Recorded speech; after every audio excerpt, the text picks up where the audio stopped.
materi ini, karena ini saya ambil dari materi sosialisasi penolakan Undang-Undang Cipta Kerja yang saya presentasikan di Semarang,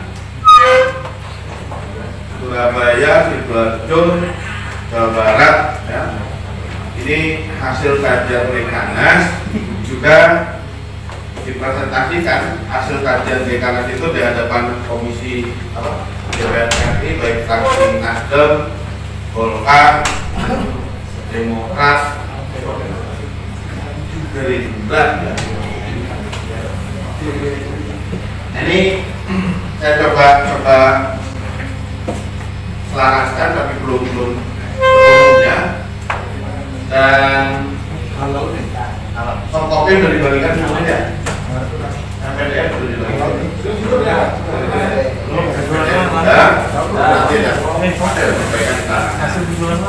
Komentar pada saat termasuk yang versi yang Undang-Undang 13 dengan 2020 jadi sudah ya. Jadi teman-teman bisa cek gitu ya. Jadi saya WhatsApp di grup ARD, sekarang ARD itu ada yang aktif gitu saya teman-teman sekalian. Karena ini saya hanya menjelaskan revisi, jadi saya akan masuk dari filosofi dasar hukum ketenaga kerjaan. Kalau pada saat revisi itu kita bicara dulu dari filosofisnya, norma undang-undang dan seterusnya. Karena kalau kita bahas ini aja nggak cukup waktunya nanti. Jadi yang penting kita coba sampaikan ke teman-teman revisinya di mana, kakinya apa, terus kita harus ngapain. Kita begitu. Kalau dan coba mulai undang-undang ketenaga kerjaan itu ada 10 isu yang direvisi, dari pelatihan kerja, penempatan tenaga kerja asing, hubungan kerja, penyerahan sebagian pekerjaan, waktu istirahat, waktu kerja, pengupahan, PHK, sakit dan jaminan sosial. Ini hal-hal yang direvisi, artinya tidak hanya Undang-Undang 13 sebenarnya. Ada juga Undang-Undang 40 2004 ya, Undang-Undang 24 2011 ya. Apa sih perbedaannya? Kita coba cermati satu demi satu. Bagian lembaga pelatihan kerja. Lembaga pelatihan kerja itu Undang-Undang 13 mengenal ada dua macam. Yang namanya LPK pemerintah, lembaga pelatihan kerja milik pemerintah, dan lembaga pelatihan kerja milik swasta. Itu hanya ada dua. Tapi di undang-undang ini Cipta Kerja ada namanya lembaga kerja perusahaan. Ada lembaga kerja perusahaan. Saya tidak tahu misalnya Brokol, Buma, apakah punya lembaga pelatihan sendiri? Biasanya perusahaan-perusahaan besar itu punya lembaga pelatihan sendiri. Makanya disebut di undang-undang ini diakomodir namanya lembaga pelatihan perusahaan. Kalau di Bekasi, lagi-lagi basicnya Bekasi, jadi pengalaman di Bekasi itu ada misalnya PT Bristol. Bristol itu punya lembaga semacam akademi perbankan gitu, khusus mengupas. Jadi ada anak-anak STM, SMK, SMA itu rekrut. Jadi mereka untuk ikut pelatihan di situ, kayak macam kuliah D1, setara dengan D1 diploma 1. Atau juga ada namanya PT Multistrada Sarana. Sekarang punya baru diambil alih oleh Michelin. Jadi kalau Badan Bristol semua tahu, kalau Multistrada itu mereknya Corsa, Achilles, sekarang diambil alih oleh Michelin. Benar ya. Yang saya ingat dua itu. Masing-masing perusahaan ini punya satu lembaga pendidikan angkatan dinas D1, anak-anak SMA, bahkan ada juga kalau di Arcilos itu pekerja karyawan itu bisa juga untuk mengupgrade dirinya, dia masuk di lembaga ini, jadi lembaga pelatihan atau akademi perbankan atau akademi atau itu setara dengan D1, dibiayai sepenuhnya oleh perusahaan. Ini lembaga kerja perusahaan. Dalam penjelasan tersebut di sana ada unit pelatihan di dalam perusahaan. Jadi perusahaan yang punya divisi pelatihan, gitu lah. Sudah ada juga, Pak. Iya, makanya tadi saya bilang mengakomodir perusahaan-perusahaan yang punya lembaga pelatihan. Jadi diatur di undang-undang. Kemudian di mana tempat pelatihannya? Nah, kalau di PKB, teman-teman ada nggak yang namanya in-house training? Ada yang namanya apa itu lagi? Training? Pasti. Artinya ada pelatihan yang dilaksanakan di dalam perusahaan, ada juga di luar perusahaan. Teman-teman coba cek di rumah, ada nggak sih model begitu? Makanya tadi kan ada pendidikan, ada sertifikasi, bisa dilaksanakan di dalam perusahaan, bisa di luar perusahaan. Kemudian LPK swasta, pemerintah dapat bekerja sama dengan swasta. Jadi kalau misalnya kalau di Naker itu kan kayak macam BLK nya Naker gitu kan, kerjasama dengan perusahaan atau anak-anak didiknya ditempatkan di sana untuk pelatihan praktek di lapangan gitu. Jadi bisa bekerja sama dengan swasta. Ini normanya masih sama. Yang membedakan berikutnya adalah LPK pemerintah didaftarkan ke Dinas Tenaga Kerja Kabupaten Kota. Saya tidak tahu bro, Kabupaten Bro, Dinas Tenaga Kerja Kabupaten Bro punya nggak BLK? Ada. Dari BLK itu apa namanya? Spesialisasinya apa? Mekanik mesin alat berat, gitu ya. Nah, ini model ini lembaga pelatihan kerja swasta. Alhamdulillah ini salah satunya kita nih, SPKPSPSI. Ya, itu salah satu pimpinan Bung Sulis. Kita SPKPSPSI satu-satunya setingkat pekerja yang diterima atau mendapatkan bantuan dari pemerintah pusat, Kementerian Ketenagakerjaan untuk membangun balai latihan kerja. Sekarang ini baru dibangun 2 minggu yang lalu lah, kurang lebih ya. 2 minggu yang lalu, kemudian apa itu? Kita baru meletakkan batu pertama. Jadi pembiayaannya ditanggung sepenuhnya oleh APBN. Bangunannya lagi mulai dibangun. 250 juta dapat pembiayaan. Tempatnya ada di Bekasi. Karena memang syaratnya harus punya tanah sendiri. Akhirnya cap, ya. Secara umum ini syaratnya 2 lah. Artinya yang menjadi kunci dikabulkan atau tidak, diterima atau tidak proposalnya. Itu yang pertama pasti serikat pekerjanya punya kantor apa enggak? Kalau nggak punya kantor ya, atau kantornya masih nyewa, ya nggak diterima. Ada penting takut nanti dialihkan itu buat kantor serikatnya.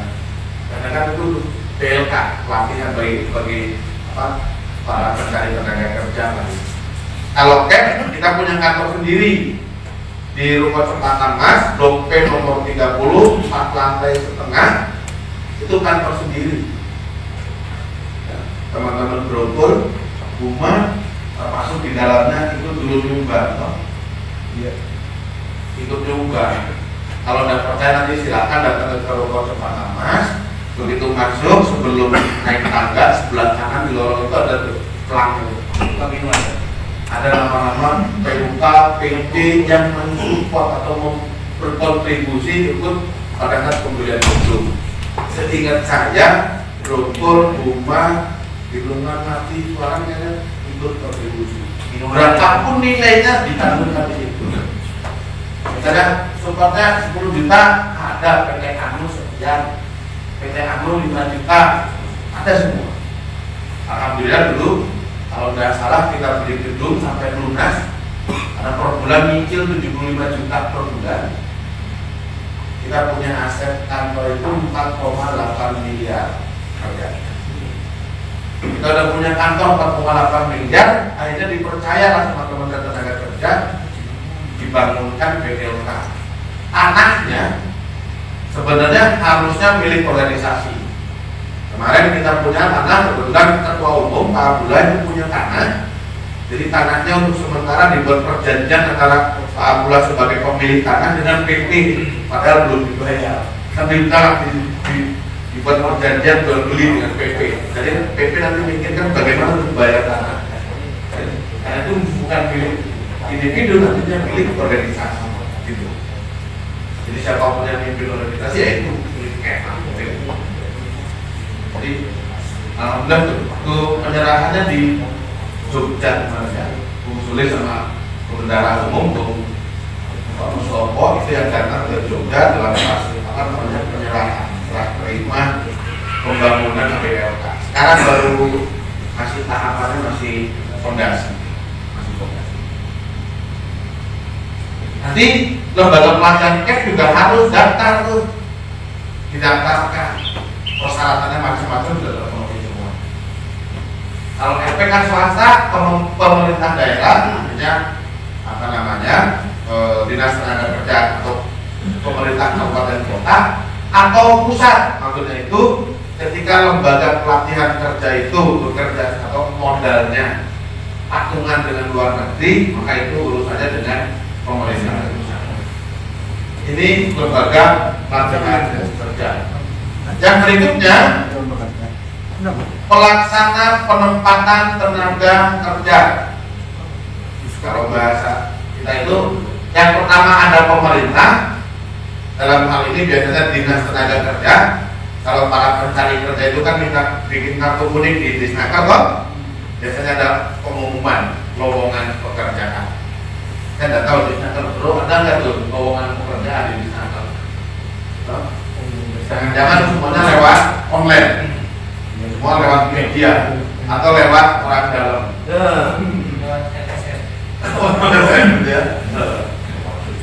Nah, yang berikutnya sebenarnya ada lembaga penempatan tenaga kerja swasta yang dikenal kalau masyarakat bilang yayasan, tapi bukan outsourcing. Jadi dia hanya untuk lamar di sana, proses seleksi.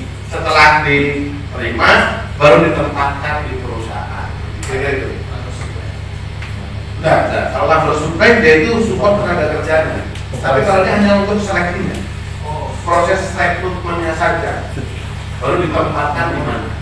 Ini bukan PPJP. Kalau labor supply itu PPJP, perusahaan penyedia jasa pekerja. Jadi karyawan bukan itu. Tapi kalau ini tidak. Jadi dia hanya apa namanya? Merekrut, ya, proses bagaimana rekrut tenaga kerja sampai dia dinyatakan diterima baru ditempatkan. Makanya lembaga penempatan tenaga kerja. Jadi karyawan perusahaan tersebut. Iya, nggak ada perjanjian kerjanya dengan pihak lembaga ini. Hanya sebatas yang membantu rekrutmen ditempatkan di mana. Perizinannya, lembaga penempatan tenaga kerja swasta harus memenuhi perizinan yang ditetapkan oleh pemerintah pusat, artinya ngikutin NIB nomor hidup usaha ya, melalui OSS sekarang online system single submit ya, online single submit. Jadi ada proses perizinan nanti BKPM atau dari BKPM kalau tinggal dibuka itu nanti ada ketemu tuh urusan apa segala macam itu ada. Saya pernah buka, harus buka akun dulu ini, tapi saya bilang online single submit itu nomor hidup perusahaan gitu. Oke, itu tadi kaitannya dengan dua hal. Ada yang namanya pelatihan kerja, konteksnya dengan PUK itu bagaimana di PKB diatur tentang in-house training dan out-house training. Kemudian yang kedua tadi penempatan tenaga kerja. Bagaimana perusahaan ketika rekrutmen lewat siapa? Langsung kan? Lewat lembaga kan? Lewat kantor kan? Kalau saya bilang akan lebih bagus ketika nanti di PKB pasal mengenai penerimaan tenaga kerja bagaimana didorong kepada instansi pemerintah. Artinya segala macam informasi lowongan pekerjaan disampaikannya melalui pemerintah dinas tenaga kerja. Itu dalam rangka sinergi antara pemerintah daerah dengan perusahaan. Kan banyak sekarang ini tahu-tahu orang datang. Sementara penduduk di sini sendiri posisinya banyak yang nganggur. Itu bagaimana membangun sinergi antara perusahaan dengan pemerintah daerah agar rekrutmennya kan hampir semua kan bagaimana mengedepankan masyarakat setempat gitu. Kalau lowongannya dibuka kalau rekrutnya di Jawa terus lama-lama orang daerah ini nganggur isinya Jawa semua Indonesia orang Jawa tapi ini sinergi antara perusahaan dengan pemerintah daerah bagaimana pasal penerimaan tenaga kerja bisa diatur ada sinergi tadi. Yang berikutnya isu ketiga pemberi tenaga kerja asing. Rekrut karyawan itu kan orang masih di luar belum masuk perusahaan. Kenapa serikat ikut mengurus orang yang belum masuk ke dalam? Dan orang yang serikat itu orang yang kita mengatur orang yang sudah ada di dalam perusahaan tersebut. Pertanyaan itu kan PKB pasal atau bab tentang penerimaan tenaga kerja.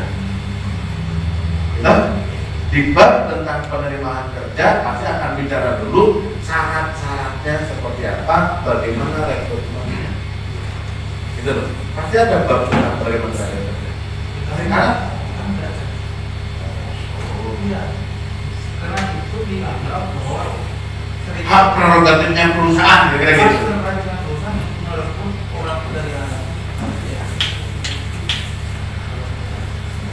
Bagi saya prinsip dasar ketika perusahaan akan merekrut siapa, di mana dan bagaimana clear itu haknya perusahaan. Akan tetapi lagi-lagi dalam konteks ini apakah kaitannya dengan penerimaan serikat pekerja bisa membuat kesepakatan? Bagaimana penerimaan itu agar memprioritaskan tenaga atau pekerja di serikat. Itu bisa. Prinsipnya itu haknya perusahaan. Mau asal ngomong ya, mau rekrut orang cowok yang ganteng-ganteng, cewek yang kuantitatif, silakan Pak. Tapi bagaimana merekrutnya, dia tidak punya kewenangan. Sama seperti halnya gini Bu, penilaian kerja, menilai prestasi kerja, haknya perusahaan, gitu. Serikat pekerja dalam implementasi penilaian prestasi kerja itu terlanggar? Enggak. Tapi bagaimana membuat penilaian, aturan main penilaian prestasi kerja, PKB, serikat pekerja akhirnya kira-kira gitu. Ya, tapi karena mau diganti dari kami itu kan tidak masalah di perusahaan ini. Ya kan ada masalah kecewa misalkan. Kita masih yakin mana sih penilaian yang dikerjakan di zaman ini? Sudah berhasil. Itulah Bung yang dimaksud aturan mengenai penilaian prestasi kerja, mari kita buat, gitu loh. Kalau sudah pelaksanaan, karena memang aturannya belum diatur begitu berarti. Di titik ini saya katakan, kenapa serikat pekerja itu belajarnya jangan hanya ngomong hukum perburuan, manajerial juga harus belajar. Memang ada di Undang-Undang 13 bagaimana penilaian? Nggak ada. Adanya ya hukum manajemen sumber daya manusia. Orang serikat pekerja juga harus pelajari itu. Emang ada di Undang-Undang 13 kompensasi, demosi, promosi? Nggak ada. Mau nggak mau kita harus bisa menguasai aspek manajerial yang namanya promosi apa sih? aturan umum, teori umumnya apa sih promosi? Demosi itu apa sih? Mau nggak mau kira-kira tuh. Jadi mari kita buat aturan, barangkali kita dalam konteks penerimaan pekerja, serikat pekerja punya kewenangan mengatur bagaimana membuat aturan penerimaan pekerja. Implementasinya itu pengusaha. Serikat pekerja perannya apa? Ngawasi.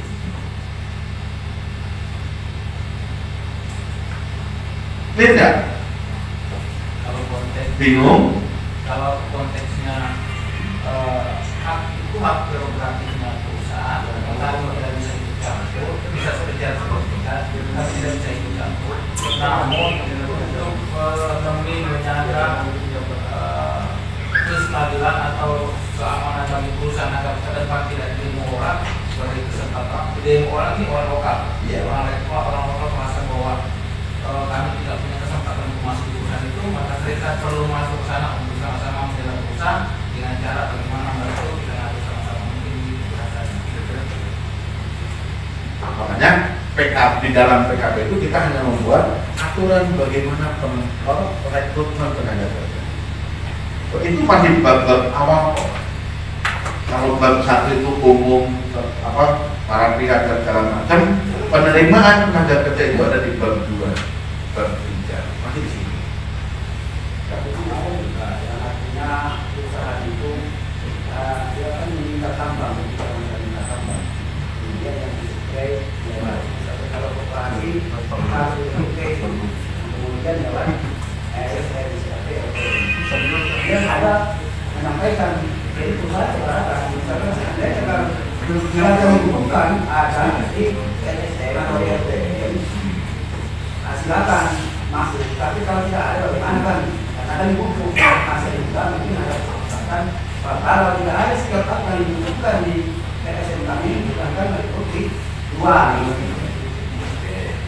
Prinsip itu saya bisa pahami, tapi jangan lupa, saya ingin ngajak juga kepada kita semua. Maaf gitu ya, kita bisa hidup dari kekayaan diri.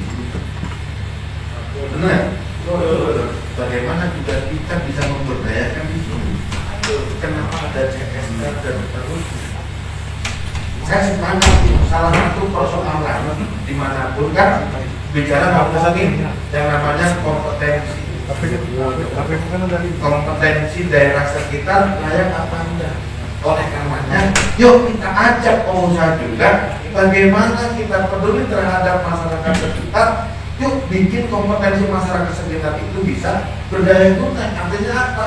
Perusahaan bangun BLK buat mereka di situ, sehingga sesuai dengan kompetensi harapan perusahaan. Saya pikir nanti hadirnya perusahaan itu memberikan manfaat juga kepada masyarakat sekitar. Masyarakat sekitar disiapkan untuk tempat untuk pelatihan, meningkatkan kompetensinya sehingga sesuai dengan harapan perusahaan. Itulah sinerginya perusahaan dengan masyarakat sekitar. Kira-kira begitu. Kalau yang nggak semuanya bisa terpenuhi itu clear. Tapi level mana saya yakin bisa kok. Gitu. Masyarakat sekitar mampu kok. Gitu. Kalau sekarang belum mampu, bagaimana supaya bisa mampu? Nah, itu sebenarnya ngomonginnya. Ini kebijakan daerah, tugasnya DPRD, bupati, kan gitu. Mari kita kita juga berpikir ke arah sana. Ya kan, ngomong-ngomong ketika kita ada hubungan dari masyarakat sekitar juga enak loh. Kalau urusan resep kan gitu. Itulah kira-kira. Lanjut, ya. Isu berikutnya tenaga kerja asing. Ketentuan-ketentuan di Undang-Undang 11 2020 yang perlu kita cermati. Ini pergeseran rezim dari rezim yang namanya izin menjadi sah, bisa, pengesahan, hanya disahkan karena PTKA disahkan. Ini adalah pergerakan pergeseran rezimnya negara. Makanya yang kita protes itu di sini. Boleh dibilang secara politik sebenarnya Undang-Undang Cipta Kerja ini melegalkan norma yang bertentangan dengan undang-undang menjadi undang-undang. Apa itu barang? Perpres 28/2018 tentang penggunaan tenaga kerja asing. Bagi kalangan pengamat mengatakan Jokowi menyiapkan soft landing bagi tenaga kerja asing melalui Perpres. Apa bedanya rezim izin dengan rezim pengesahan? Izin artinya sesuatu itu dilarang. Clear? Sesuatu itu prinsipnya dilarang. Penggunaan tenaga kerja asing itu dilarang. Tapi karena kebutuhan muncullah pengecualian izin. Clear ya? Jadi rezim penggunaan tenaga kerja asing itu hakikatnya dilarang. Tapi karena kebutuhan pengecualian maka izin. Diberikan ruang yang namanya izin. Ketika mengajukan izin, tenaga kerja asingnya ada di mana? Masih di luar negeri. Urusin dulu izinnya. Begitu diizinkan, datangkan mereka. Lihat. Sekarang rezimnya pengesahan. Kalau izin dilanggar, pulang. Cabut izinnya, pulang. Itulah ruh dari pendiri Republik sebenarnya ketika menciptakan Undang-Undang 1264 atau 51 35 2348 sampai Undang-Undang 13 2003, rezimnya itu tenaga kerja asing dilarang. Konon katanya akibat ada perjanjian Mega, kata, Jakarta dan seterusnya sekarang digadang-gadang katanya masuk G20, katanya gitu kan? Padahal nggak ngerti apa itu G20, apa dampaknya dan seterusnya. G30, Apa? G30, Apa sih G20? 20 negara maju di dunia. Emang Indonesia maju? Yang ada juga tertinggal di landasan. Maju utangnya. Nah sekarang rezimnya adalah pengesahan. Jadi negara itu mundur perannya dalam rangka melindungi tenaga kerjanya. Tenaga kerja asing itu hanya pengesahan. Nanti teman-teman bisa baca di Kepresnya. Tenaga kerja asing itu didatangkan, paling lambat 2 hari sejak datang itu sudah diurus proses pengesahan dan PPKA-nya. Setelah itu cuma stempel pengesahan. Ini berbeda. Di level menteri, Kepres ini keputusan presiden.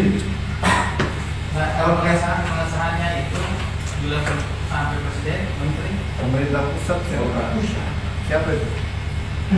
Presiden. Yang menteri tenaga kerja sama BKPM di situ. Kenapa enggak? Pak Bung, terkait tenaga kerja asing ya, misalnya tenaga kerja asing yang sudah diizinkan atau misalkan oleh pemerintah pusat dalam biro, itu mau ditempatkan di Kabupaten Berau, khususnya di sektor Bumabingan misalnya. Sementara masyarakat di lingkar tambang Bumabingan tersebut masih banyak pengangguran dan seterusnya. Artinya secara tidak langsung masyarakat setempat menolak. Namun di sisi lain kan izin yang sudah diberikan bakal pemerintah pusat lulus kan bakar. Kenapa kena muka? pertanyaannya Bakar. apa yang bisa kamu lakukan khususnya dari sisi Teror. Sebenarnya serikat vokasi nggak ada cawe-cawe, nggak ada kaitannya dengan begituan. jadi kalau memang ada kaitannya Kan pertanyaan sama tadi urusan izin ini segala macam nolak, itu nggak urusan sama masyarakat sekitar. iya masyarakat sekitar di dalamnya kan ada serikat pekerja Serikat pekerja dalam konteks tadi bukan persoalannya perusahaan sudah memproses, sudah menyediakan, mendatangkan, ditolak di sini, itu urusan teknis pelaksanaan kok. Tapi serikat pekerja ada di mana? Bagaimana kita? Yuk PKB-nya ngatur. Di awal dari tadi bilang, kalau implementasi begituan itu urusan yang perusahaan sama sono. Serikat pekerja ada di mana? Kalau saya ikut campur bilang perlu lihat nih, yang benar siapa? Yang benar siapa? Karena prinsip dasarnya kan kita sih tidak ingin terjadi konflik dengan masyarakat sekitar. Itu kita juga nggak mau konflik sama perusahaan. Maka peran kita ngingetin sama perusahaan. Kalau mau merekrut tenaga kerja, ya jangan begitu. Jadi ribut sama masyarakat sekitar. Kita mau produktif apa mau ribut terus? Sudah. Masyarakat sekitar jangan. Oleh karenanya peran serikatnya ada di mana? Yuk bikin aturannya. Bikin aturannya. Bukan kita membatasi kewenangannya pengusaha. Bukan di titik itu sebenarnya. Tapi bagaimana sama-sama memikirkan perusahaan supaya sesuai dengan regulasi, supaya mengedepankan tenaga kerja Indonesia, saya kira gitu. Tapi juga maju. Ini bukan anti sekali dengan tenaga kerja asing. Anti pakai. Serius. Saya juga anti kok. Kerja di luar kabupaten Berau. Enggak apa-apa. Dengan tenaga kerja di luar kota itu juga apa-apa.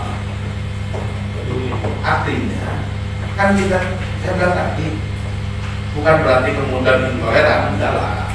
Artinya kan ruang, yang mohon maaf ya, bagaimana juga ruang bisa ada keseimbangan lah.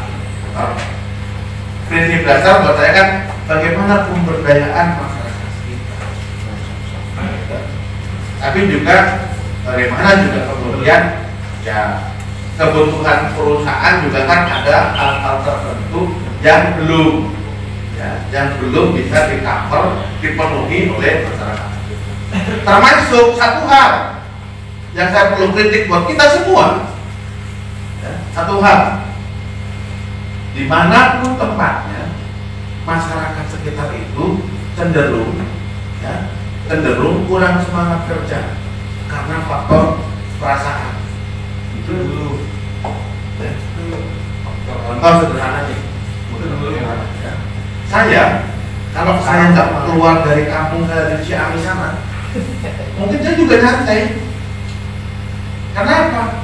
Lah, butuh makan ada orang tua, butuh duit tinggal geser patok ada orang tua. Betul nggak? Tapi karena saya keluar dari kampung saya, kalau saya nggak kerja keras, mau makan apa?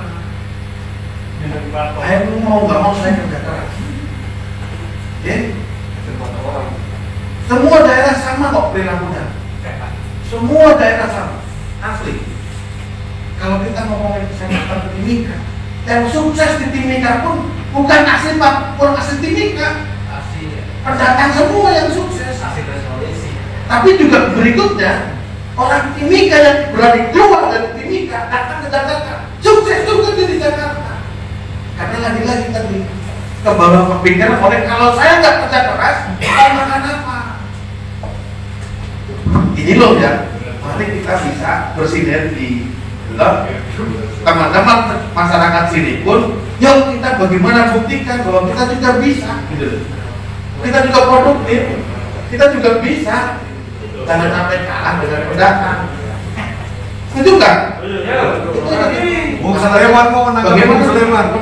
Bagaimana masyarakat sekitar juga ditingkatkan sinergi pengusaha dengan masyarakat sekitar. Ini sebenarnya kan pikiran DPR sama bupati harus kan. Orang serikat pekerja kan kita, teman-teman PT juga ada di LKS kok.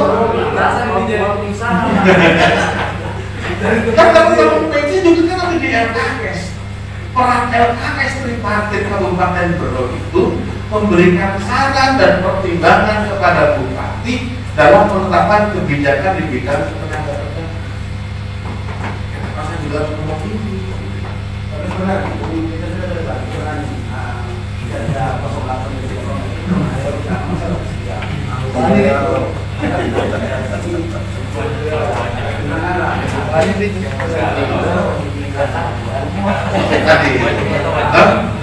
Makanya bagaimana mendorong perusahaan dan pemerintah daerah bentuknya beda, spesialisasinya beda-beda lah kayak gitu toh, supaya masyarakat sekitar itu dididik di situ.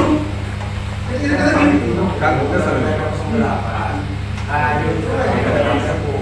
Kalau ini kayaknya seumur hidup, semasa bukan masyarakat, dia pakai perbu. Jadi yang lihat kita ada sumber apa, cari yang ditepuk, perbu. Saya sudah keluar dari Karena kalau persoalan itu tugas bagian teman-teman PP dan LKS kan gitu kan, mengingatkan bupati bahwa bupati kamu salah kebijakan dan bukti ini cabut karena tidak sesuai dengan semangat Pemda kan gitu. Kalau tidak mau dicabut demo.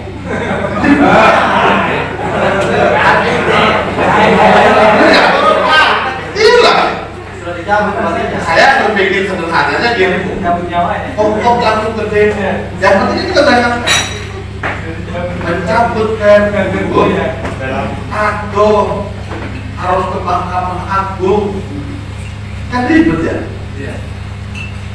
Muncul persoalannya, mikir hukumnya ini ribet amat sih. Kok dapat ini demo aja. Tapi itu mengingatkan, oh dan kita begini, nafas ini begini, yang penting beringatkan. Lewat LKS bersurat audit itu nggak didengerin sampai audit itu juga nggak didengerin dan nggak mau masukan selesai. Yang penting kan pendekatannya itu jangan terus jangan tahu dan kayak juga gitu. Karena ini juga bagian tugas tanggung jawab pimpinan. Maka itu selalu mengajarkan jangan dulu bapak anggota sebelum pengurusnya maju. Nah saya ngomong nih pengurus PT sudah menghadap bupati nggak didengerin, oh ya sudah saya nggak didengerin, masukkan hadir, kan enak, gitu? Kira-kira begitu. Clear? Nah,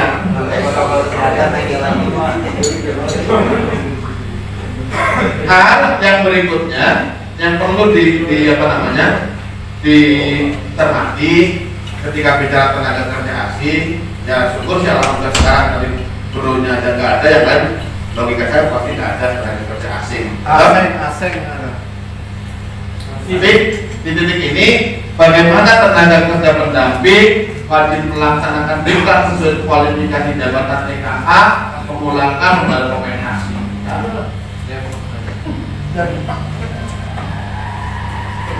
Nih, hal yang kita sorot bicara tentang tenaga kerja asing, perbedaannya itu di sini. Tenaga kerja asing itu di Undang-Undang 13 wajib memenuhi standar kompetensi, standar pengetahuan, keahlian, keterampilan bidang tertentu dan pemahaman budaya Indonesia. Undang-Undang 13 jelas itu. Tapi di Undang-Undang Cipta Kerja ini nggak ada lagi kompetensi, nggak ada lagi yang namanya memahami budaya Indonesia.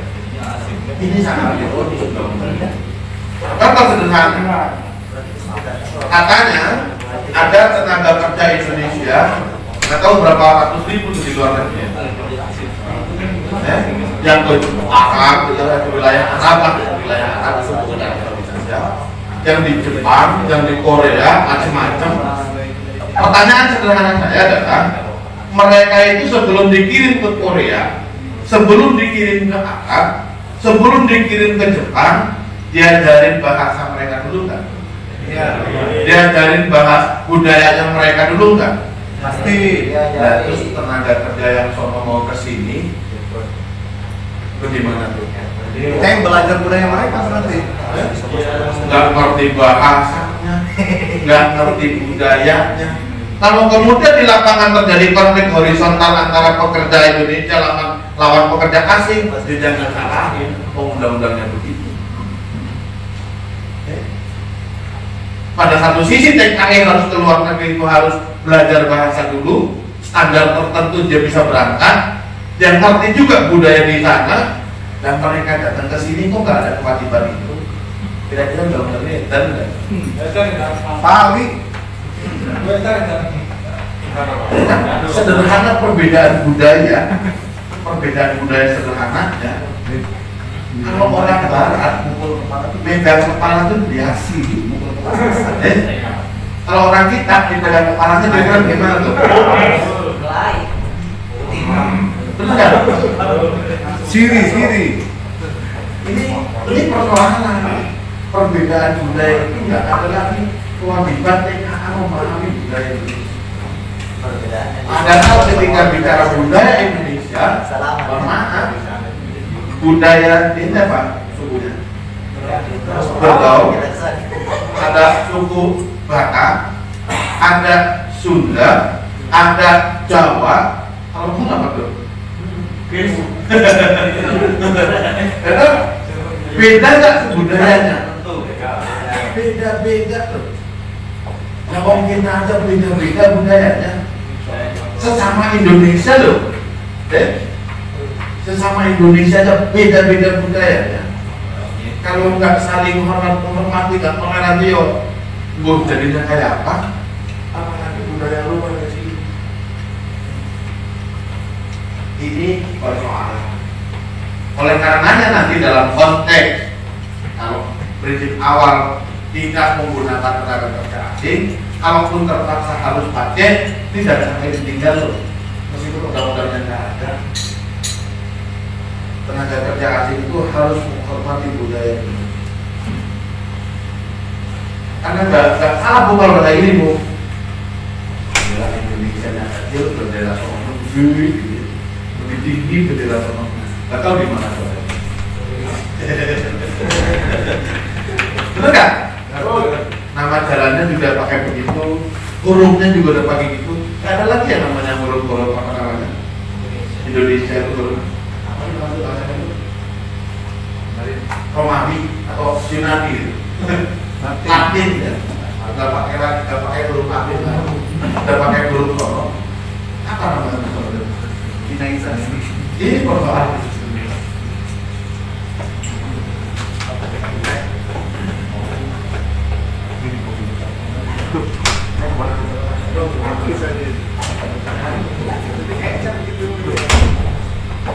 Nah, ini dan formil informasi ini pergeserannya ada di sini. Tenaga kerja asing tidak perlu pakai izin, nggak perlu lagi pakai pengesahan. Bebas lah kalau produksinya terhenti karena keadaan darurat, karena vokasi, ada perusahaan perintisan startup berbasis teknologi. Nanti kira-kira begitu muncul banyaknya startup baru kayak Gojek gitu lah, bukan startup. Ada kunjungan bisnis, penelitian jangka waktu tertentu kayaknya, jadi akan marah. Kita tinggal lihat nanti perusahaan perintisan akan seberapa banyak, tenaga kerja asing seberapa banyak, ahli-ahli IT Indonesia singgir semua.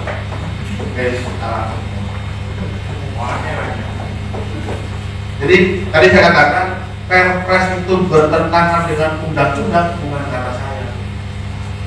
Bukan kata saya. Ini potensi diskriminasi Pokja, kelompok kerja pembentukan undang-undang dari Badan Pembinaan Hukum Nasional tahun 2012. Saya baca itu namanya hasil kelompok kerjanya Badan Pembinaan Hukum Nasional. Waktu itu yang memimpin ketuanya Pak Profesor Bayanan Simanjuntak, salah satu anggotanya itu Ibu Basari, satu orang. Saya baca tuh hasil penelitiannya. Kesimpulannya bahwa pasal tenaga kerja asing itu bertentangan dengan Undang-Undang 13, tapi malah jadi Undang-Undang 13 yang dibuat, Perpres yang bertentangan menjadi undang-undang. Jadilah sama aja ya, hilang.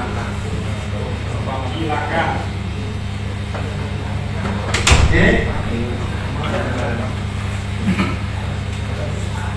Nah, dari sisi saksi, ini memang menjadi persoalan kita adalah saksinya sekarang ini semakin nyaman lah buat pengusaha.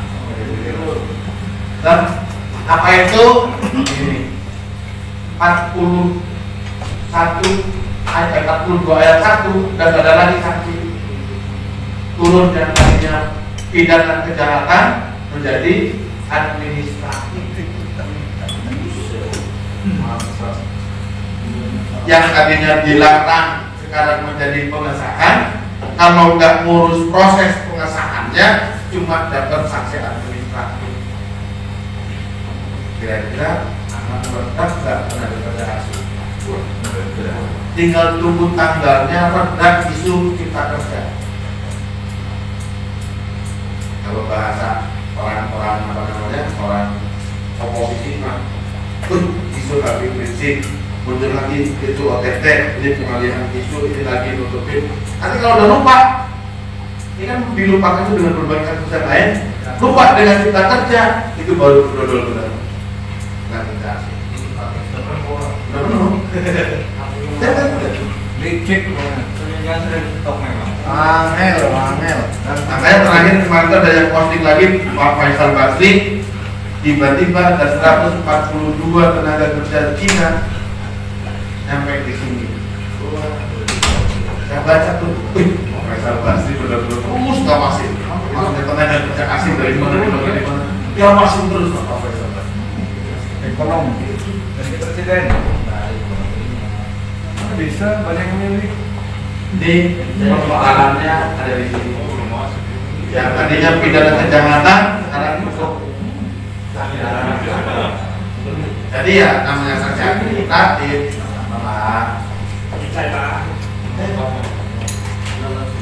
Ini kira-kira isu tenaga kerja asing. Jauh Pak D. Catatannya ini dampak dan langkah advokasi kita. Saya gigit sendiri. Terus bagaimana PKB mengatur? Saya tetap prioritaskan menggunakan penggunaan tenaga kerja Indonesia. Bila perlu bikin larangan menggunakan tenaga kerja asing. Terus kalau ini terpaksa nggak bisa karena kan kita nggak tahu lah. Nanti PT Brokol atau PT Bunga akan investasi mesin baru atau segala macam yang nggak ngerti kayak apa teknologinya itu. Nggak ada yang belum ada yang siap. Nggak mau juga ngajarin orang kita jadi orang pintar, cukup bodoh terus. Kan gitu ya. Cukup bodoh terus nanti saya itu kan. Kita jadi bodoh-bodohin. Ini minimal ada ini. Pastikan bagaimana tenaga kerja pendamping, pengalihan teknologi, sekaligus pendidikan dan istilahnya itu ada. Di bab itu teman-teman cermati. Bab 2, bab 3, PKB cermati betul tenaga kerja. Ini contoh sederhana lah. Ketika bicara COVID kemarin kan, ketika ngomongin cost measure, ketika ngomongin efisiensi, hampir di semua PKB nggak ada yang ngatur pasal itu. Hampir semua PKB nggak ngatur tentang efisiensi cost measure. Begitu datang di COVID, semua bingung. Sementara yang harusnya bisa memberikan panduan yang baik dan benar, ternyata panduannya untuk pengusaha, bukan admin. Boleh PHK, boleh tidak bayar THR, boleh tidak bayar upah, malah begitu tuh. Kata itu tidak, benar nggak? Oleh karenanya, termasuk dalam konteks ini, tenaga kerja asing mumpung belum ada, ya kita proteksi dulu deh. Meskipun kita kalimat sampai kalimat gitu, perusahaan dilarang menggunakan tenaga kerja asing, tidak. Meskipun belum ada, sudah dari awal kita warning duluan itu, bahwa kita anti asing. Dari tahun 98 Pernah ada. sebelum tahun 98 itu ada tenaga kerja asing sampai petani elektrik tenaga kerja asing, tapi datang dewa presiden direktur Pak Joko Widodo dan sekretariat benar-benar Kesini. Lama-lama apa Pak Ketua? sudah gantikan depan. Tes. Baik teman-teman, jadi tentang tenaga kerja asing, PT Brokol pernah mempunyai tenaga kerja asing. Itu tingkatnya sampai elektrik. Di tahun 94 itu ada tenaga kerja elektrik, ya, juga mekanik. Tapi di tahun 98 itu Grison, datanglah Presiden Direktur PT Grokol namanya Pak Jeffrey Mulyono. Dia kumpul seluruh karyawan dan dia meyakinkan seluruh karyawan bahwa Indonesia itu lebih pintar daripada orang Barat, lebih pintar dari orang asing. Akhirnya dia memutuskan untuk memulangkan tenaga kerja asing, dan beliau berkomitmen bahwa ke depan tidak perlu ada lagi karyawan asing di PT Grokol, dan satu-satunya PT Grokol yang di Indonesia tidak memiliki tenaga kerja asing pada saat itu. Dan sampai hari ini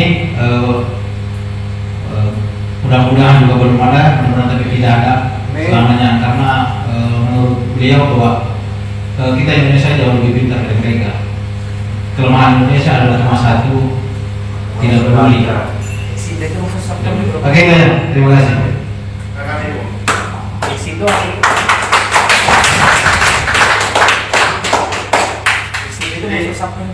Kesimpulannya kira-kira dicermati apakah perlu atau tidak ditegaskan di PKB-nya tidak perlu menggunakan tenaga kerja asing. Yang berikutnya isu tentang hubungan kerja. Di ruangan ini ada masih karyawan kontrak, ada karyawan outsourcing, semua pekerja tetap. Tahapannya berapa lama dari pekerja tetap? 3 bulan. 3 bulan masa percobaan langsung pekerja tetap. Tahun. Yakin semuanya begitu? Tahun. Ada kontrak dulu? Tahun. Ada 6 bulan. Beda-beda ya? Oke. Teman-teman yang sekarang menjadi pekerja tetap, ya, yang sudah menjadi pekerja tetap, bagaimana mempertahankan menjadi pekerja tetap? Oke.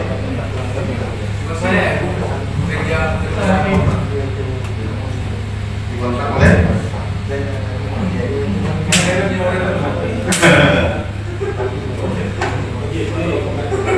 Oke. Sekarang perbedaan konkret yang teman-teman harus cermati. Perjanjian kerja waktu tertentu atas dasar jangka waktu atau selesainya pekerjaan berdasarkan perjanjian kerja. Ingat, berdasarkan perjanjian kerja. Ini perjanjian kerja antara Pekerja dengan perusahaan. PKB. bukan PKB, bukan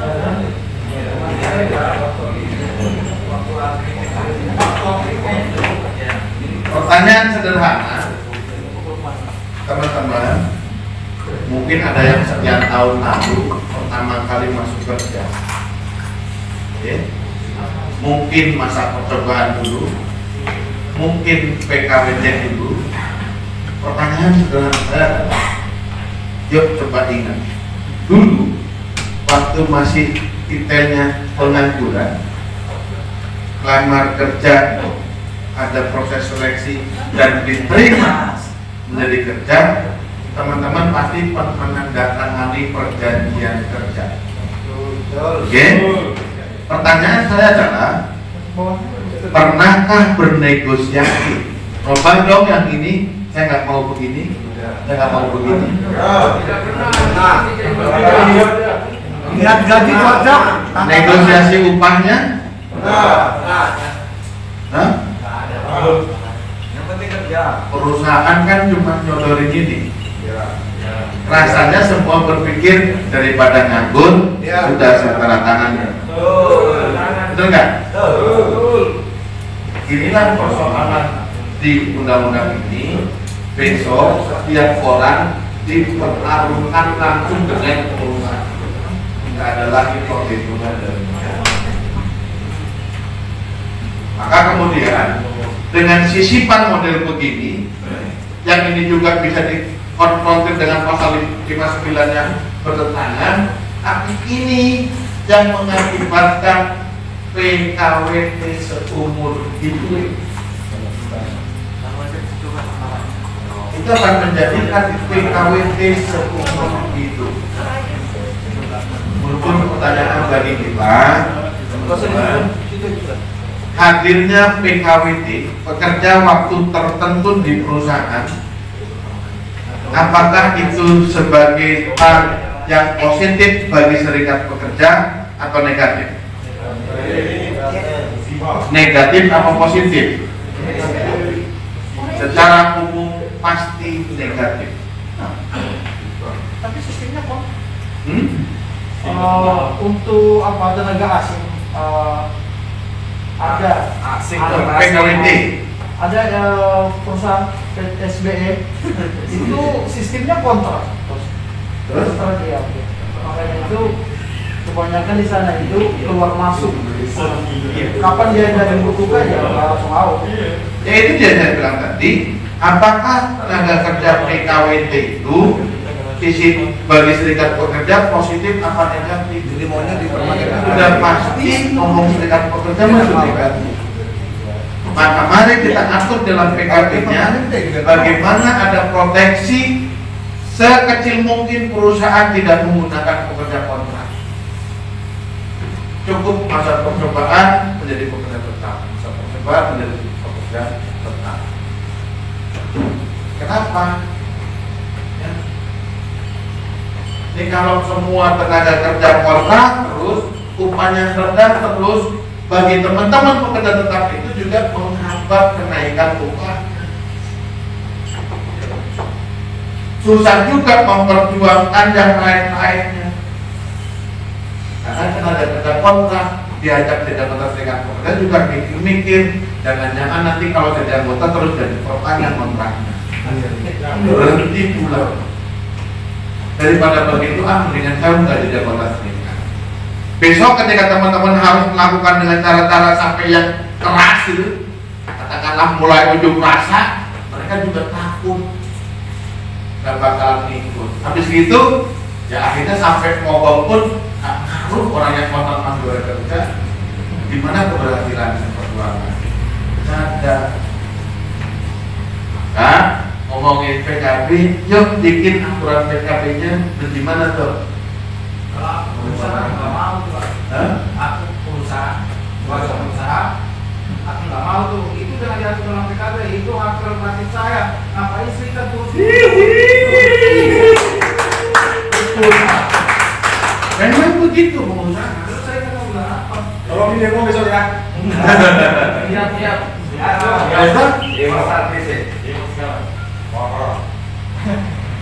Kira-kira teman-teman menghadapi pengusaha yang bahasa seperti pengusaha sampaikan bagaimana?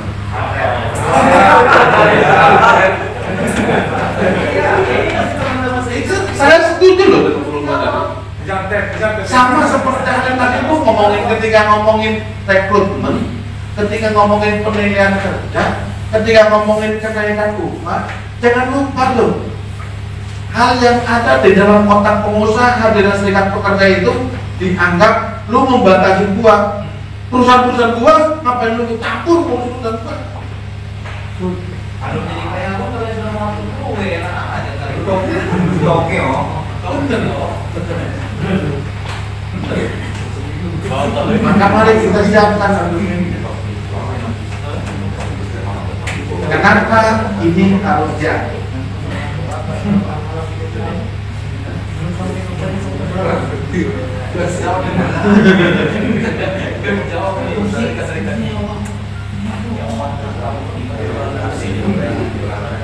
Mau tanya apa? Yo. Ada pertanyaan?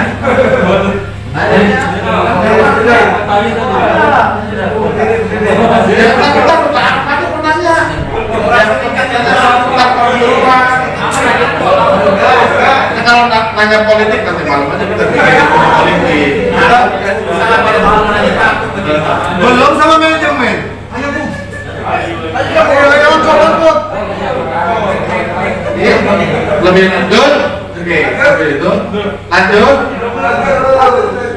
Ketika bicara perjanjian kerja waktu tertentu, kadang terjadi penyimpangan. Penyimpangan ini biasanya kalangan HRD yang kurang ngerti aturan. Orang produksi tahu-tahu digeser jadi HRD, jadi nggak ngerti apa-apa. Banyak loh begitu. Ngurus serikat jadi HR. Kalau pengurus serikat pekerja dari HR nggak mungkin ada penyimpangan, malah susah ngadepinnya. Kecuali mereka yang punya hati dan darahnya tetap orang serikat. Tapi secara umum kita menjadi lebih susah.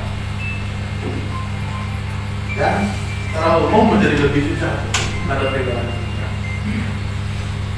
Bukan berarti tidak ada, bukan berarti tidak ada. Banyak loh mantan-mantan serikat dari HR. Kan kembali lagi kepada pengangguran. Kalau aku mau diambil juga Bu. Karena lagi-lagi Bu, itu kembalinya adalah memang orang serikat pintu karirnya yang memang di HR. Dan ngomongin hukum perburuan, memang orang produksi ngerti. Manajer produksi mah gak ada ngerti pasal-pasal. Tahunya ya teknik peningkatan produktif jatuh dia ngomong. Maka memang kan orang serikat juga punya hak untuk naik pangkat dan jabatan. Ya betul. Itu terus di mana pintunya? Ya ke HR. Pengawas. Gitu. Tinggal balik lagi kepada niat, hati nuraninya, dan kemudian kompetensinya. Jadi maksudnya begini, ketika orang SD ditarik ke HR, bener nggak sih secara aturan prosedurnya? Layak nggak sih dalam prosesnya? Di titik itulah harusnya kita bisa lihat ini dalam konteks membunuh serikat pekerja atau memang yang bersangkutan sudah layak menempati posisi.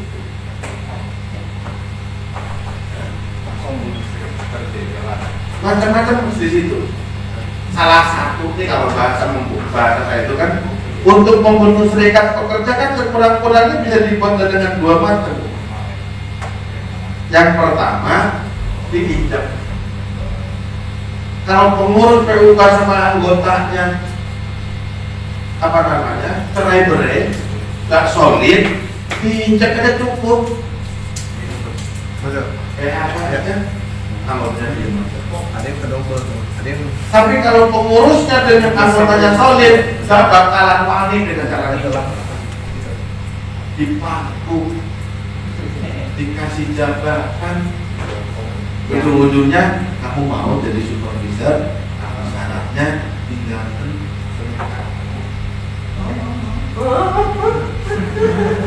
Itu rumus loh. Tapi itu harus mau. Timbang lagi kepada persoalan niat. Jangan mau. Bagi pejuang Itu dibeli tuh. bagi pejuang memperjuangkan itu bisa di dalam, bisa di luar. Bisa di dalam, bisa di luar. Ketika duduk di serikat itu artinya dari luar berhadapan dengan manajemen. Tapi pejuang sejati dari dalam pun dia tetap akan berjuang. Ini tidak bisa, ini tidak bisa, tidak bisa.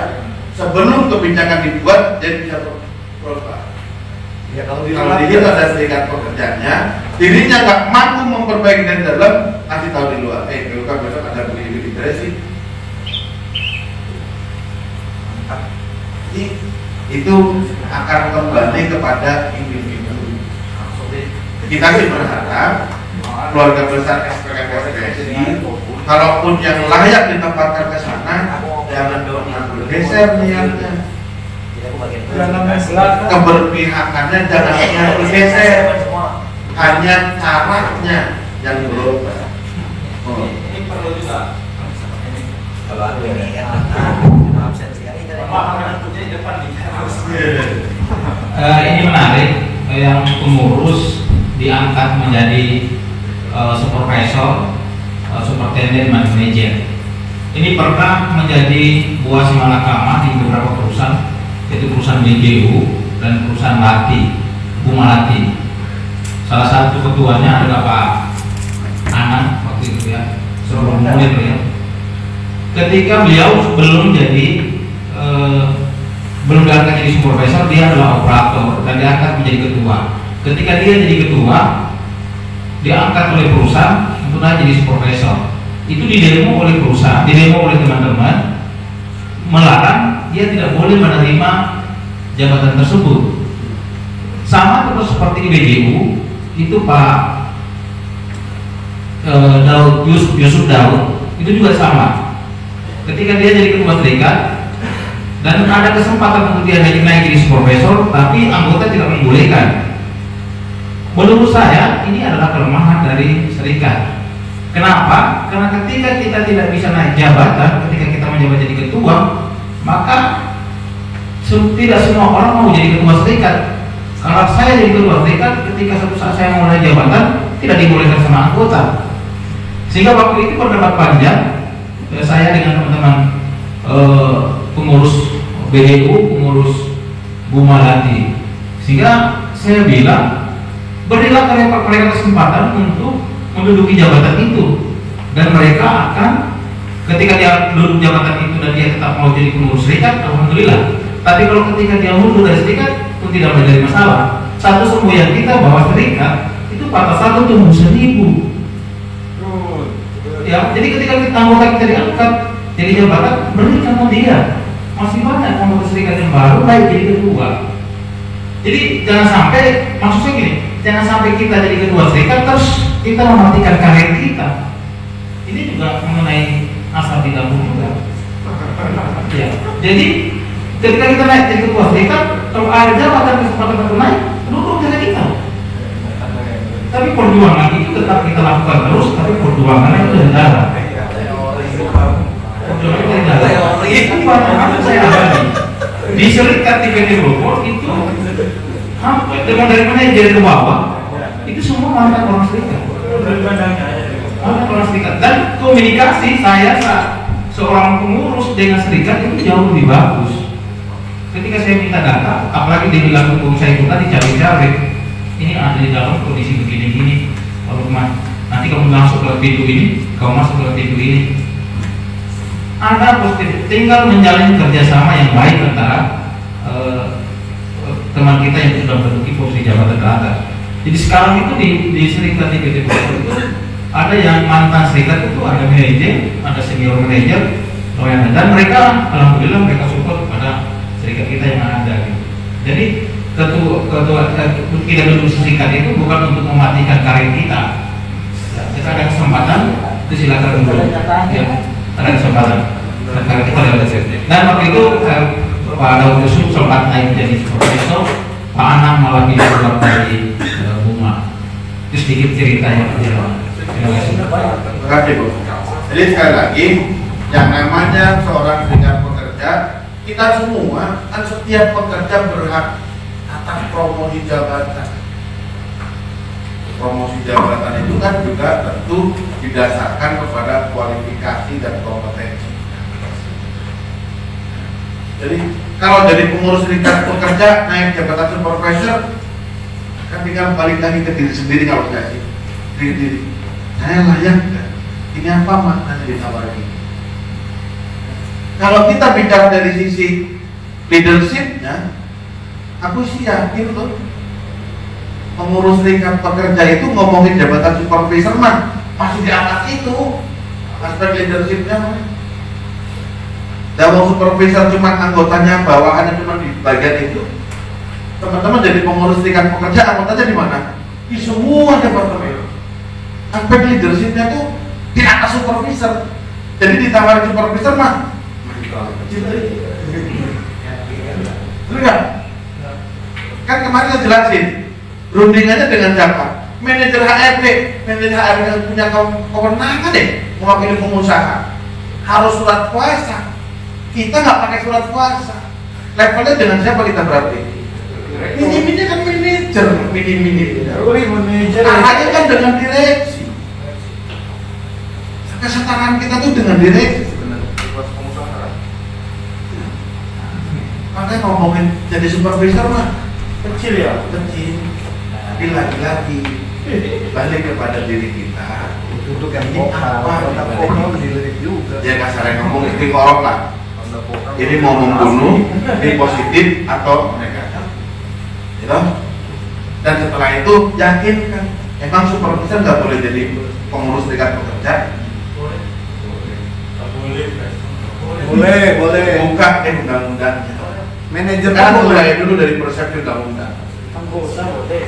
Menjadi anggota serikat pekerja itu sepanjang dirinya pekerja. Apa itu pekerja? Dia bekerja pada orang lain, di bawah perintah orang lain, diupah. Manajer diupah enggak? Di bawah perintah enggak? Bekerja pada dirinya atau orang lain. Manajer pun dia masih boleh menjadi anggota serikat. Oh, direksi bisa juga kalau itu anggota. Direksi dia bukan pekerja. Kerja, Bu. Hah? Enggak lah, RUPS itu bukan pekerja, Bu. Maka nggak ada pesangon buat direktur. Nggak ada pesangon Fee-nya buat aja ya? direktur. Fee-nya aja yang ada, Bu. Hah? Fee. Ya itu kan tergantung perjanjian direkturnya, kemampuannya seperti apa. Kalau cuma direkturan ya nggak ada fee juga. Aku pernah nanganin kasus direktur bank loh, Bu. Harus kemana dan segala macam. Enggak lah. Balik. Jadi dalam konteks tadi, sekarang menjadi apakah boleh menjadi pengurus serikat pekerja? Kan tadi kalau anggota semua boleh, tapi menjadi pengurus ini ada batasan. Apa batasannya? Tidak terjadi konflik kepentingan. Yang tegas di undang-undang hanya menyebut 2 atau 3 jabatan. Manajer HRD atau direktur HRD, manajer HRD, manajer keuangan. Iya. Selain yang selebihnya boleh menjadi pengurus. Jadi pengurus boleh. Dalam praktek yang paling simpel sederhana, orang yang tidak boleh menjadi pengurus serikat pekerja adalah orang yang duduk sebagai tim perunding perusahaan. Kira-kira supervisor jadi tim perunding PKB perusahaan enggak? Mana ada? Tim perunding PKB itu siapa? Paling minim ya manajer HRD, manajer accounting, apalagi manajer apalagi. Bahkan di sebagian perusahaan manajer pun nggak diajak, direktur langsung, gitu loh. Jadi orang yang nggak boleh menjadi pengurus serikat pekerja itu lawan tim perunding PKB. Itulah orang yang boleh jadi pengurus serikat pekerja. Karena di sana ada konflik kepentingan. Sekarang pertanyaannya, bagaimana mereka bisa jadi anggota? Itu justru dengan mereka jadi anggota, apalagi kalau supervisor HRD, supervisor accounting segala macam. Orang di accounting jadi anggota segala macam, kan dia punya support data tuh, data. Kemampuan perusahaan begini tuh, maju. Sampai juga jangan sampai perundingan tanpa data. Terus datanya dari mana?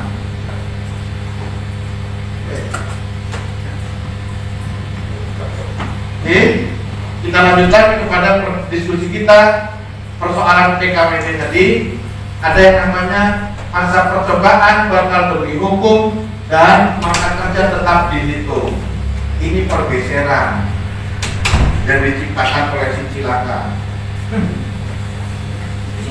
Persepsinya di awal ketika PKWT itu tidak boleh ada masa percobaan. Dalam hal masa percobaan maka batal demi hukum. Kalau masa percobaan yang batal demi hukum apanya? Masa percobaannya batal demi hukum. Terus perjanjiannya kerja bagaimana? Karena di situ masa percobaan batal demi hukum, jadi sejak semula dianggap bahwa pernah ada. Larinya apa? Perjanjian kerja waktu tidak tertentu menjadi pekerja tetap. Di atas pasal ini ada yang disebut perjanjian kerja dibuat secara lisan dan tulisan. Kalau lisan kan nggak ada perjanjian kerjanya, otomatis sejak ada perjanjian itu, perjanjian lisan itu menjadi pekerja tetap. Karena masa percobaan itu melanggar, dia batal demi hukum. Sejak semula dianggap nggak pernah ada perjanjian itu, berarti menjadi perjanjian lisan, berarti menjadi perjanjian kerja waktu tidak tertentu. Rezim cilaka dibalik konstruksi hukumnya. Pokoknya masa percobaan itu dihitung sebagai masa kerja. Artinya apa? Nggak ada lagi kesempatan menjadi pekerja tetap, lagi-lagi pokoknya tetap kerja. Bukan pekerja tetap. Jadi inilah rezim cilaka. Yang bikin siapa? Pak D. Muhammad aja. Nelahel. Oke. Yang berikut, oke. Yang berikutnya ketika kita bicara perjanjian kerja waktu tertentu di rancangan pasal 59 sempat dihapus. Pasal 59 waktu rancangan undang-undang itu dihapus. Dalam perdebatan, diskusi dan segala macam, akhirnya muncul lagi, hanya ditambahkan aturan ini, jenis dan sifat pekerjaan tidak tetap. Gimana? Waktu penyelesaiannya tidak nilai lagi tahun. Ada tambahannya, jenis dan sifat pekerjaannya tidak tetap. Terus tambahan lagi yang F ini masih ada, PKWT tidak dapat diadakan untuk pekerjaan yang bersifat tetap. Ada pasal 59 ayat 1 ayat 2 masih ada. Yang hilang itu ayat 4, 5, 6. Yang dalam konteks diskusi praktek biasanya kan ngomong PKWT pertama 2 tahun, dapat diperpanjang 1 tahun. Itu pembaharuan setelah 30 hari jeda, baru pembaharuan paling lama 2 tahun, sehingga kontrak 5 tahun. Teorinya HRD begitu kan? Benar nggak teorinya HRD begitu? Teori serikat pekerja tinggal itu kembali kepada ini. Sifat pekerjaannya tetap apa enggak, syarat ini terpenuhi apa enggak. Kalau sifat pekerjaannya terus menerus dilarang PKWT inti. Nanti tambahan berikutnya 1320, 1338 itu prosesnya HR.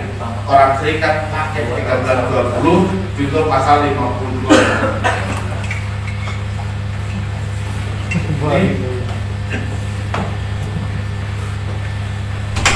PKWT masa percobaan boleh, ada pergeseran. Nah, berakhirnya ini nih tambahan perbedaannya, selesainya pekerjaan tertentu. Nah, di titik ini nanti bagian aku pakul tuh jelaskan. Ada konflik lagi normatif. Adanya putusan pengadilan atau lembaga penyelesaian perselisihan pembangunan industrial yang BHT berkekuatan hukum tetap. Apa itu putusan pengadilan? Bedanya dengan putusan LPPHI, Lembaga Penyelesaian Perselisihan Pembangunan Industrial. Padahal di Indonesia yang resmi lembaga disebut LPPHI tidak ada. Kalau begitu siapa di dalamnya? Itu ada mediasi, konsiliasi, arbitrase, pengadilan hubungan industrial, mahkamah agung. Emang ada tuh yang aturan mitra? Kan enggak. Oh, ini bisa dimaknai nanti arbiter. Arbiter kan tidak berbentuk lembaga, perorangan, macam-macam lagi. Inilah hebatnya undang-undang cilaka. Oke. Sekarang pertanyaannya, apa sih yang dilakukan oleh kita? Oh, ini tambahan. Ini tambahan. Ya. Pada satu sisi, bagi saya ini dilematis nih ngomongin PKW. Pada satu sisi, kita bagaimana menghindari adanya perjanjian kerja waktu tertentu. Tapi pada sisi yang lain, ini diiming-imingin Orang kontrak kalau kontraknya 6 bulan, begitu diputus dapat setengah bulan upah. Karena proporsional upah.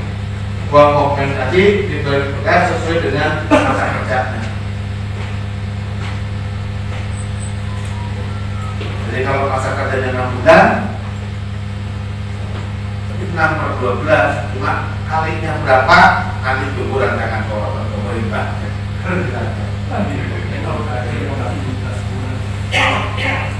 Tapi kalau nanti di dalam rancangan peraturan pemerintahnya 0, ya bisa 0 juga. 6/12 kali 0 ya 0. Gitu kan? Karena di sini kan nggak nyebut sesuai dengan masa kerja. Dulu di rancangannya itu ada nyebut 1 kali upah. Lagi-lagi 1 kali upah itu upah sehari atau upah sebulan. Bingung juga kan? Berdebat-debat dalam nanti itu di PP situ beda aja. Segitu. Namanya juga sesuai dengan seleranya pengusaha. Ini dibuat di jelas bingung sendiri. Hanya sudah nanti PP.